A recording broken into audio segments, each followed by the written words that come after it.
Να φτιάξουμε πεντανόστιμη φάβα, λίγο διαφορετική από αυτή που έχει συνηθίσει.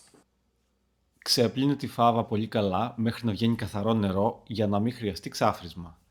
Όσο στραγγίζει, τρίψε ένα καρότο και ψιλόκοψε ένα κρεμμύδι. Μετά, σόταρε σε μέτρια φωτιά μέχρι να αρχίσει να μυρίζει, κάτι που θα σου θυμίσει καβούρδισμα. Πρόσθεσε το κρεμμύδι και το καρότο, βάλε αλάτι, πιπέρι, δάφνη, το νερό και το θυμάρι και άφησέ το να πάρει μια βράση. Σκέπασε και μαγείρεψε για 50 περίπου λεπτά σε πολύ χαμηλή φωτιά.